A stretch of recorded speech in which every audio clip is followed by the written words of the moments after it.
and welcome back to the Omaha Podcast, where Omaha's most successful entrepreneurs help you grow your business. I'm your host, Matt Tompkins of Two Brothers Creative. The downside to closing deals and making sales is you have no idea if that customer is ever going to buy from you again. It's not that they don't want or need your product or service again. They will. That's a certainty. But the likelihood of recalling your business is low. The answer many businesses are turning to is a subscription business model, which is on the rise like no other business model. In today's episode, we're going to learn how to use the subscription business model to increase profits and have customers continue to come back. Our guest is Jennifer Lee of Entry Envy, and she shares her success with the subscription business model.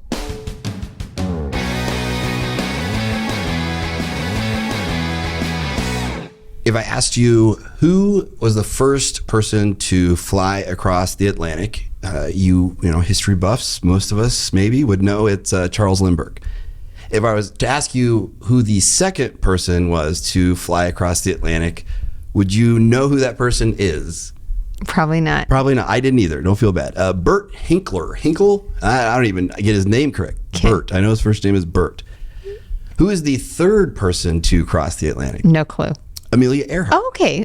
She would have been in my top 5. So why do we remember the first and the third, but not the second? First male, first woman. It's the rule of the firsts. Okay. Charles was the first to cross the Atlantic, fly across the Atlantic. Amelia Earhart, she couldn't be first in that category, so she created an entirely new category for her to be first in. And I bring up that anecdote because you have done that exact thing. We were talking before this, and it is impressive to see how you've approached your business, how you have adapted and changed based on your experience and the things that work and the things that maybe weren't the right fit for the right passion in the right moment. And it's exciting today to talk to you today about how myself and our listeners can hopefully take that away and apply it in their own business model themselves. So thank you for joining us here on the Omaha Podcast. Thanks for having me. Have you flown across the Atlantic? Well, yes, but not myself, with a pilot. You were the 5,757,003rd person to cross. Right, Yeah. Exactly. So today we're talking about, you have an incredible story, just your personal journey from where you started and what you did a really great job at to finding your passion and figuring out a way to actually profit from that passion and create something new, that whole new category to be first in. But today, I think the thing that triggered my nerd alarms was the subscription business model that you have capitalized on that trend, as you put it. So today, I want to talk about how to implement that, how you can create a subscription business model for yourself, why it is such a popular trend right now. The numbers are staggering. You alluded to this was it $15 billion in the subscription business model as a whole for 2019, projected to reach close to $500 billion or more by 2025. Yeah. So let's go back to the beginning. Where did it start? Where was that seed planted for you?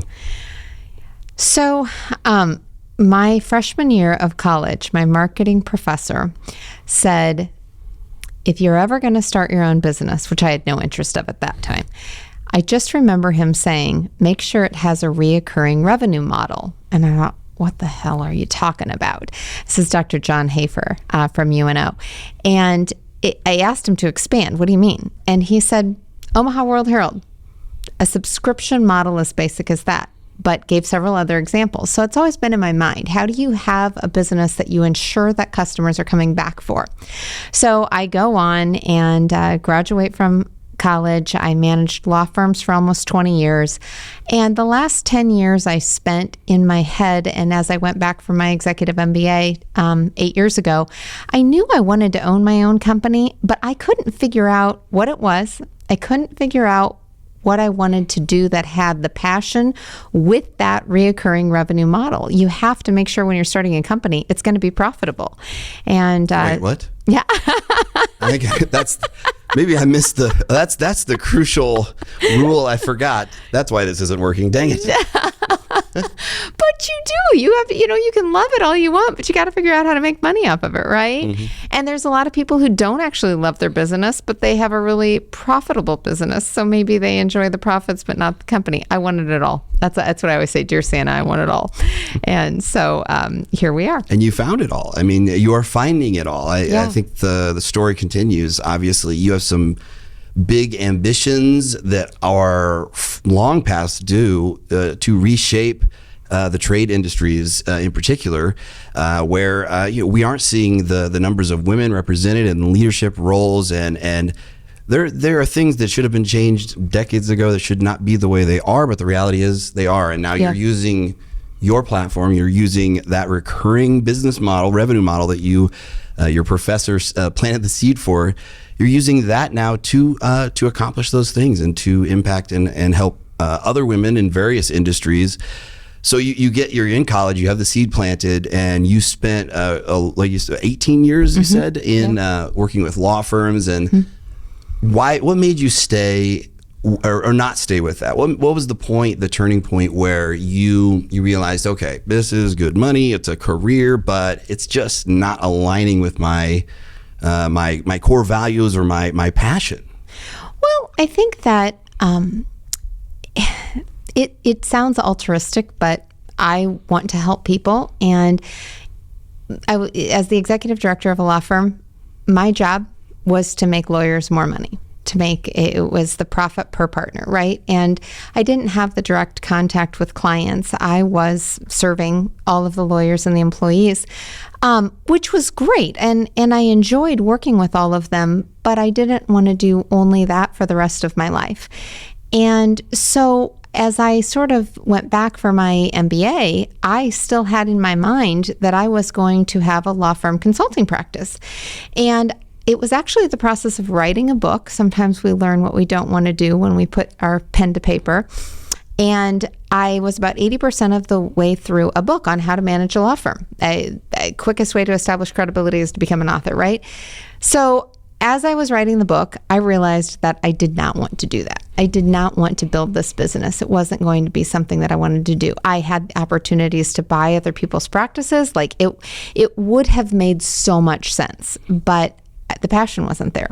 So I hung it up on the shelf and just sort of said, never mind, moving on. I had little kids. I had a job that I loved, paid very well, and just let it sit there. And, I suppose at the end of the day, you could say this is a byproduct of the great resignation of COVID. Lots of people thought differently during that time. For me, COVID started. It was a rocky year in 2020. January, I got divorced of 2020. Little did I know that COVID was coming 2 months later and would really rock my world even further. And I moved into a fixer-upper in August of 2020. And I had my 2 girls, and it was a 50-year-old house. And, if we don't, it's amazing how fast we forget, right? And in 2020, the housing market is extremely tight. Houses are going for $25,000, $50,000 cash over, asking price, in 12 hours. So hurry up, make a decision. So you couldn't be picky. So I buy this house, and realizing I was going to need to do a lot of work on it. But my dad was a carpenter and has retired, and I kind of grew up helping build our spec houses and on side jobs and just always around construction. So I did not know well into my 20s that not every woman knew how to use a drill, right? Like power tools are an okay thing. So I just start tackling the house one room at a time. And it was in about January of 2021. So I was 5 months into my remodel when I realized that there were hundreds of thousands of women and a lot of members of the LGBTQIA community that were out of work because they were in hospitality, tourism, entertainment, and it was COVID. And everywhere I turned, there were people complaining about their home improvement projects. Everybody was doing some kind of home improvement during COVID, and they couldn't get their contractor to show up. They couldn't get the electricians. They couldn't get whatever. And I thought, what? This doesn't make sense. We have all of these people over here who are capable of working in the trades, very creative, because at the end of the day, that's all construction is creativity, creatively solving problems. And then we have all of these people over here who are willing to pay for services. How do we put this group with this group together? And that was where the why came for me, but I couldn't figure out how to monetize it at the time. I still am trying to finish my own remodel. I'm still managing a law firm full time. I'm a single mom with 2 kids. Like, Jen, don't even go down this road yet because you don't have time. And so I didn't. And I just kind of sat there and I said, someday. And then in April of 2021, the inside of my house was almost done. And I came home every day and I looked at the outside and I'm like, ugh, it looks old. It looks old, but I am out of time, energy, and money. So how do I add curb appeal without expending a lot of those resources that I don't have right now? And so I painted the garage door, I painted the front door, and I went on a mission to find a modern house number sign. And that's how Entry Envy came to be. And Entry Envy, it wasn't just like the next step in your career or your evolution, if you will. It was the catalyst for so many amazing things that have happened that you are doing now. So many, I don't know how to put it, like the ambitions and the goals you have set, those big, hairy, audacious goals. Yeah. They are possible now because of not just the concept or the idea, but how you went about executing it with this recurring revenue model of a subscription model for your business.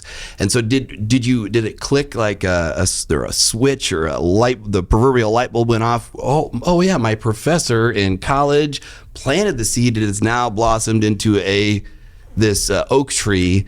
It makes total sense now. It was the term mind blown is what I have absolutely said over and over. In 48 hours, I built this company in my head. Like, once the whole thing came because I created this little sign on the front of my house that had a planter box on the front of it. And the planter box was adorable, but I'm thinking, well, we're in Nebraska. What are you going to plant in that's going to grow more than 3 months out of the year? And then you're going to have to water it twice a day. And then it's going to rot the wood. And then you're going to have water all over your front porch. And I was like, this is a horrible idea.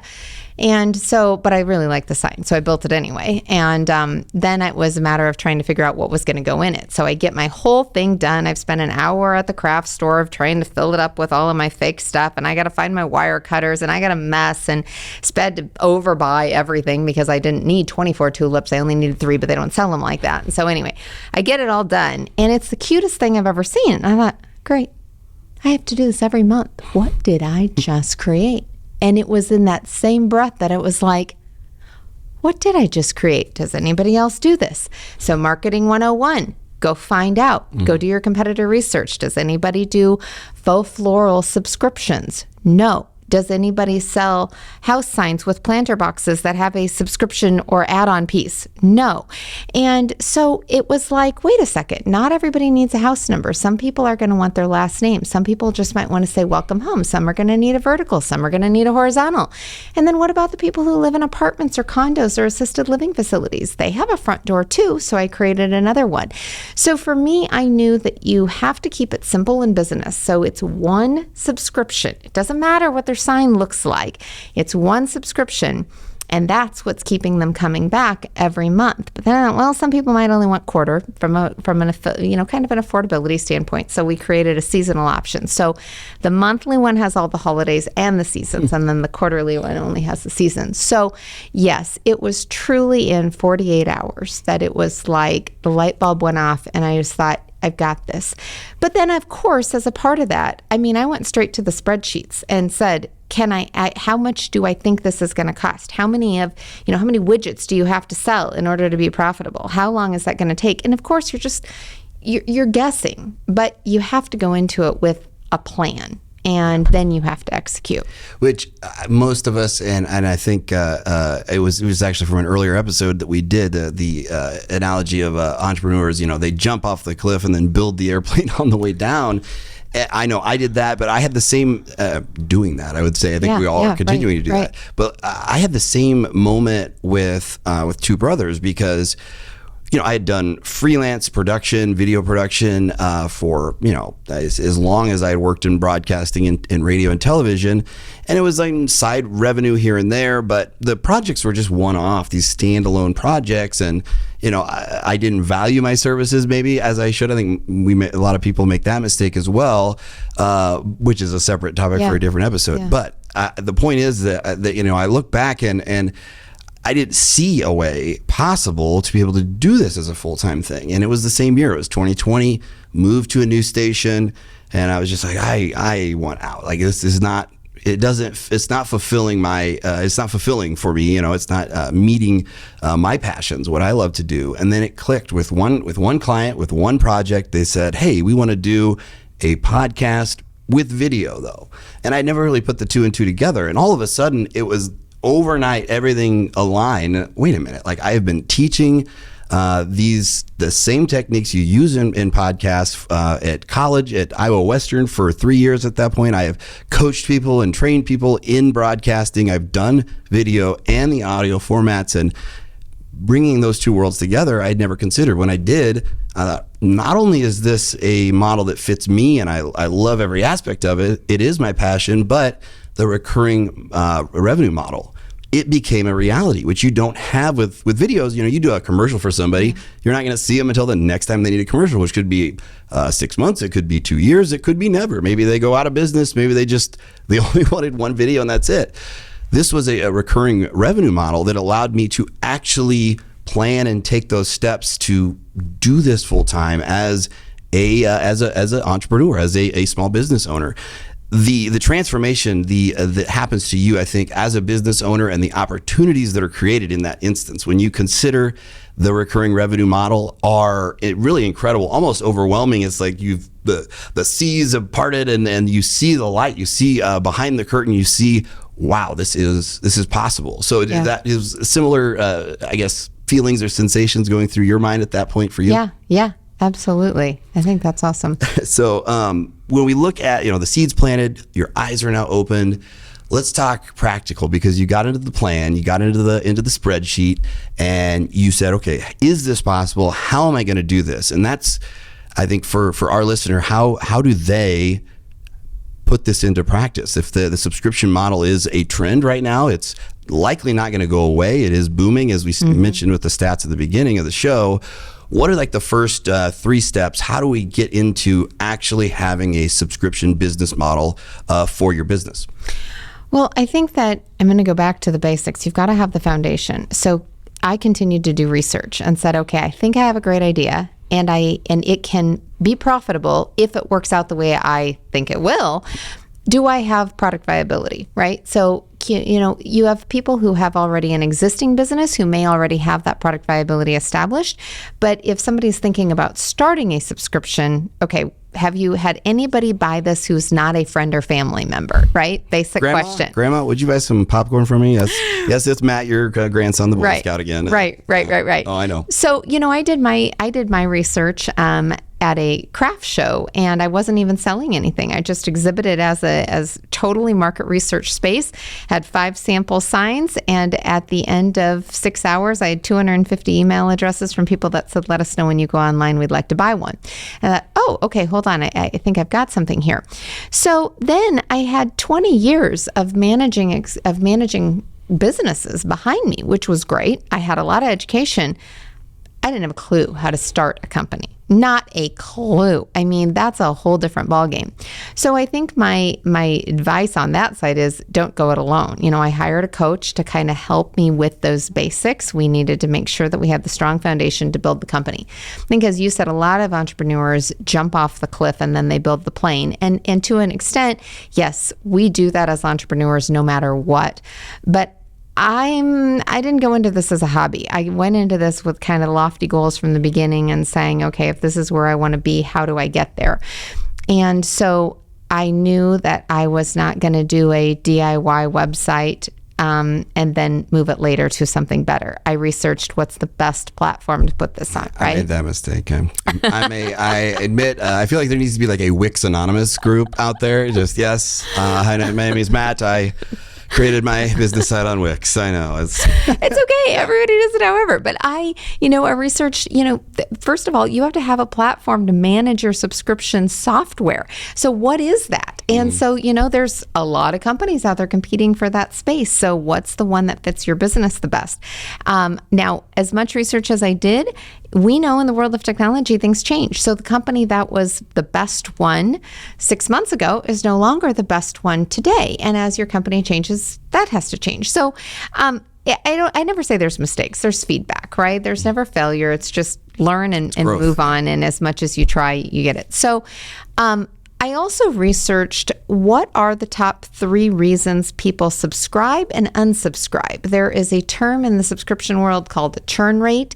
And, this is basically how many customers you're losing. I realized early on that a subscription-based model is the ultimate example of necessary 5-star customer service all the time, because they're not going to come back, even though you have them hooked, if you will, if you're not delivering, if they don't find that value. So the top 3 reasons that people subscribe, or at least among the top 3, are they have a need, it meets its convenience, and they like getting happy mail. People like getting presents in the mail. And the top 3 reasons they unsubscribe is it doesn't have enough value, right? Like maybe it's too expensive. They feel they no longer use the product, or they have too much of it, or they don't like it, right? But somewhere in those. So building that, taking whether you have an existing business or you're thinking about starting a business, you have to think about, okay, does my product or service meet those characteristics of why somebody's going to buy it, and how does it ensure that somebody is going to not unsubscribe or stop getting it? Because that is a reality. It's not a guarantee that they're going to be there forever, and I think business owners, and I've been in this place too, where we think, oh, well, I can just count on this in perpetuity. And you have to be realistic. And also I think it's a value to add that. And, we do that as well, where it's, yeah, you can, there's a cancellation policy, a process because who knows, you may have a pandemic hit. There are a lot of different variables that can play into that. So, going back to the steps, so I think it's important to maybe change the mindset a little bit and how you're viewing your product or services, and whether or not it's viable. Like you said, is this a viable service or product for a subscription-based business model? I think the answer is you have to be open to consider that yours does fit that, and find out if it actually does. I know with your situation, I think it's similar to ours, right? There are a lot of people that considered that as a recurring a recurring model. Was there a process you went through or that you'd recommend for identifying, like, okay, yes, this does fit it, or does really any product or service fit it somehow? It's just figuring out the way that it does fit.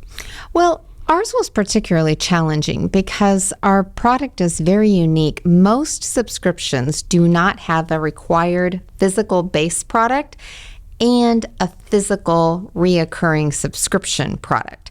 So for example, Peloton, you have to buy the base piece of equipment, but the subscription is electronically delivered. So Peloton's limitation is how many Pelotons can they produce, right? But from the software standpoint, that's unlimited. That just depends on the server size, right? For us, ours was both complex because not only was it a physical-based product, it was a custom-based product. And then we were delivering a physical product on top of it. Now, with that being said, ours is also unique because most subscriptions that deliver physical products have to project how many subscribers they're going to have, and they cap it at that point.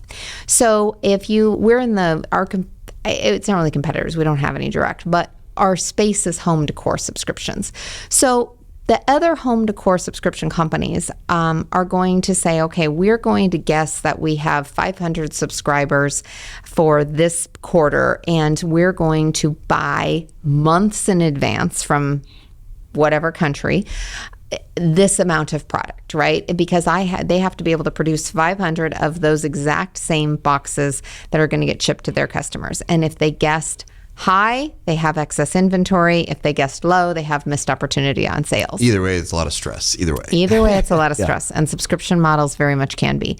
For us, if they're a physical product, for us, we went into it with the mentality that everyone was actually going to get a different end product. Because if I have 10 women who all have their little welcome signs on the outside of their doors at the assisted living facility, they don't all want the same thing. It's like an event on Box Day because they all get something different, and they're going to go around everybody's room and say, well, I didn't get the red bird. Well, I didn't get that, right? And neighbors, we have neighbors who are on the same street. They don't want the same thing. So we have a really different model. Now, the good thing about that is I don't have the same supply issues that a lot of people do, because if I underestimate it, I just come up with another design and I can come up with another 30 or 50 boxes. Different creative solutions you can implement. Right. Yeah. So I think that is the issue, is how many solutions can you create, and don't, even though, yes, a subscription model, there's some outline and framework, you don't have to stay within it. We are doing it very different, and I am totally good with that, as long as you can figure out how to make sure it's profitable. I think that's a really important component of this, because you do have to just be creative. That's the fun part. It's fun. I mean, being an entrepreneur is really just, it's troubleshooting, it's problem solving, it's figuring out a way to do things. I don't know how many times I've said yes to something that they ask, is this possible? Yes. I have no idea how you're going to do it, but yes. I'm going to build that plane on the way down. So that's great. I want to, is it viable? Being creative and finding the solutions to do that. And then, as you said, the other points to a subscription business model of, is this meeting a need? Is it really, it's just keeping your prospect or your client, your customer, keeping their needs at the forefront, always serving their needs, and not saying, no, this is the way it is, this is the way we want it as the company, and this, you're going to take it or leave it. I think that's I would assume probably a big part of your success as well. So now let's project ahead, because I know you have bigger aspirations in mind that we alluded to at the front end, and I wanted to kind of wrap up our conversation with some inspirational things you're doing, some things that need to happen, changes that need to be made. You're making waves and making an impact, and tell us, how is this, your success with your company, how is that setting up these future successes for so many other women in trade industries especially? Right. So going back to that whole mission of getting women in the trades, I didn't know how I was going to do it. And I still don't know that I entirely do, because we build the plane as we fly it. But what I think is important about the women in the trades issue is it's really a complex societal issue, more so than it is a logistics. And what I mean by that is there are lots of women and other minorities who would be interested in going into the trades, but we're not even making them aware of the opportunity necessarily, because that's not the conversation. We have been overly successful as a society sending every single person to college that we possibly can for the last 35 years, to the point we're graduating more women in both law school and medical school than we are men now over the course of the last 10 years. And that's fine. That's wonderful. But the problem is right now in the trades piece, it really truly has a shelf life. You cannot lay drywall when you're 80 years old. You can practice law when you're 80, but the trades has a shelf life. For every one young person we have entering the trades right now, we have 3 to 5 that are retiring. And the shortage of workers is exponentially. We talk about the subscription industry exponentially increasing in revenue and profit. We are going to have an economic infrastructure crisis because not enough people are going to there. Now, the good news is that this is a quick solution, because it's not like we have to go have 10 years of education to get doctors trained. We can create people working in this space fairly quickly. But we have to change some stigmas around it. We have to help educate the younger people that when you choose to go to college, and I'm not anti-higher education, obviously I have a lot of it, but I am if you don't have a plan and if you don't have the money. And so if you send a student who's not necessarily ready to go to college at that time, they're losing 4 years of earning potential. They're coming out with tens of thousands of dollars in debt, and they may or may not have a job that's any better off than what they would have had they chosen a different path. And so why have we done this? Well, our high schools are ranked based on their college admission rates. Us as parents, and I have an 11-year-old and a 13-year-old, we have been taught and trained by society that in order to be deemed successful as a parent, we need to send our kids to college. And then we've got the lack of DE&I training, I think, in the trades industry as a whole. It's been fed to us if you've been in corporate for the last 10 years, but it's not being fed on that side of it. So if we successfully are able to send more young people into the trades that are in the minority classes, are they going to be welcomed with open arms? For example, there's a lot of job sites where they've got contractors and they've got their workers on site that are working in hours 7 to 3, 7 to 4. Okay, well, guess what? All of the guys that walked out the door, they took a shower and they left. And their wives or the women in the house are the ones who are still taking care of the kids, getting them out of bed, getting them fed, getting them ready to go to school. Those women can't be on a job site at 7 o'clock. So if we don't change the whole paradigm, it won't work. And so my piece of this puzzle has something to do with being able to build Entry Envy as a platform, to have conversations with a lot of the customers that I have are moms, and helping shift that. We are employing several high school girls and young college girls already that are helping with build the signs and the construction side of it and painting them.